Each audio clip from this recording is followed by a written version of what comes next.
अल्लाहुम्मा सल्लि अला मुहम्मदिन व अला आलि मुहम्मदिन व बारिक वसल्लम। मोहतरम नाज़रीन व सामीईन, अस्सलामु अलैकुम। द रिवाइज्ड लीव रूल्स 1981 का रूल 14 है जो इस सेशन में हम डिस्कस करेंगे। इस रूल का ताल्लुक डिसेबिलिटी लीव से है। डिसेबिलिटी क्या होती है? एबल ना रहना, कोई ना कोई ऐसा जिस्मानी नक्स पैदा हो जाना जिस वजह से काम के करने के रास्ते में रुकावट पैदा होना, तो उसको हम डिसेबिलिटी कहते हैं।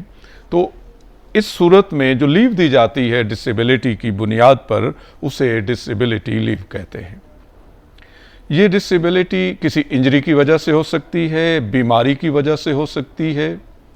वो इंजरी, वो बीमारी, वो नक्स जो कि सर्विस, जो कि ड्यूटी के दौरान पैदा हो, जो कि ऑफिशियल पोजीशन के दौरान पैदा हो।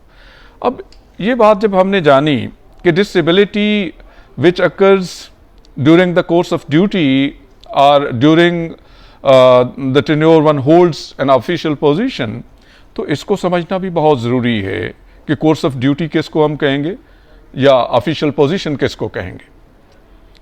कोर्स ऑफ ड्यूटी या ऑफिशियल पोजीशन बज़ाहिर ऐसा होता है कि जब कोई ऑफिस में होता है तो हम कहते हैं वो ड्यूटी पे है, वो अपनी ऑफिशियल पोजीशन में है। ऐसा नहीं है। जहां भी कोई गवर्नमेंट मुलाजिम जब तक सर्विस में है, कुछ हदूद का तयन करता है, कुछ चीज़ों को साथ लेके चलता है, तो अपनी ऑफिशियल पोजीशन में होता है। मिसाल के तौर पे, अगर एक शख्स अपनी प्लेस ऑफ ड्यूटी से बाहर है, लाहौर में वो ड्यूटी करता है, उसकी सर्विस लाहौर में है और वो वीकेंड पे फैसलाबाद चला गया है और उसने अपनी अथॉरिटी को बताया नहीं है कि मैं वीकेंड पे फैसलाबाद जा रहा हूँ, तो इस सूरत में उसने अपनी ऑफिशियल पोजीशन खो दी है। वो कोर्स ऑफ ड्यूटी पे तसव्वुर नहीं होगा। अगर उसने अपनी अथॉरिटी से इजाज़त ली है कि मैं वीकेंड फैसलाबाद गुजारूंगा, मैं वीकेंड रावलपिंडी, मुल्तान, कहीं भी आउट ऑफ स्टेशन गुजारूंगा, तो तब वो ऑफिशियल पोजीशन होल्ड कर रहा है, वो ऑथराइज्ड एब्सेंस में है। क्यों? कि जब हम जिस जगह पे ड्यूटी करते हैं तो हमने अपने सर्विस के रिकॉर्ड में अपना एड्रेस दिया होता है कि ये मेरा एड्रेस है, टेम्पररी एड्रेस है, जिससे मैं ऑफिस की तरफ कम्यूट करूंगा, जिससे मैं ऑफिस की तरफ आया करूंगा। और अगर कोई इमरजेंसी है, उसमें मुझे रात को घर से बुलाया जाना है और मैं घर पे नहीं हूं और मैंने किसी को बताया भी नहीं है, अपने बॉस को नहीं बताया, तो इसका मतलब ये है कि मैं अपनी ऑफिशियल पोजीशन में नहीं हूं। हमने, एक गवर्नमेंट मुलाजिम ने जब मूव करना है तो उसने अपनी अथॉरिटी को बताना है। क्यों बताना है? कि वो 24 आवर्स का मुलाजिम है, उसको इसके लिए पे किया जाता है, उसको इसके लिए बहुत सारी मराद दी जाती हैं। अगर वो इन सब चीज़ों को लेने के बावजूद इस टाइम को अपनी मर्जी से खर्च करना चाहता है तो वो इसको खर्च नहीं कर सकता। उसको अपनी कॉम्पिटेंट अथॉरिटी, अपने इमीडिएट बॉस या जो भी अथॉरिटी उसकी है, उससे इजाज़त लेके स्टेशन को छोड़ना होता है। चाहे वो वीकेंड है, चाहे वो वेकेशंस हैं, ईद की वेकेशंस हैं, कोई भी वेकेशंस हैं। इसी तरह अगर एक बंदा छुट्टी लेता है, 3 दिन की छुट्टी ले रहा है, कैजुअल लीव ले रहा है, 10 दिन की ले रहा है, जैसे वो अब 1 माह की छुट्टी ले रहा है, कोई किसी भी काउंट में वो छुट्टी लेता है और उस छुट्टी के आखिर में ये नहीं लिखता कि मुझे स्टेशन लीव दी जाए, तो वो अथॉरिटी ये तसव्वुर करेगी कि इसने जितनी छुट्टी ली है वो इसी स्टेशन पर ही खर्च करेगा। मसलन अगर लाहौर में वो मुलाजमत करता है तो 1 माह की छुट्टी जब वो ले रहा है तो ये तसव्वुर किया जाएगा कि इसने 1 माह की छुट्टी लाहौर में गुजारनी है। अगर उसने ये लिख दिया है कि मुझे 30 दिन की छुट्टी दी जाए और इसके साथ मुझे permission to leave the station भी ग्रांट की जाए, मुझे स्टेशन को छोड़ने, स्टेशन से मुराद वो सिटी ऑफ ड्यूटी, जिस शहर में वो ड्यूटी कर रहा है, वो साथ में ये इजाज़त भी लेगा कि मुझे शहर छोड़ने की इजाज़त दी जाए, मुझे प्लेस ऑफ ड्यूटी छोड़ने की इजाज़त दी जाए, मुझे स्टेशन छोड़ने की इजाज़त दी जाए। तो उस सूरत में वो पूरे पाकिस्तान में फिर जहां दिल चाहे वो आ जा सकता है, और वो उस दौरान ऑफिशियल पोजीशन में होगा, भले कराची बैठा है, भावलपुर बैठा है, रावलपिंडी बैठा है, जहां भी बैठा है उस सूरत में वो ऑफिशियल पोजीशन में होगा।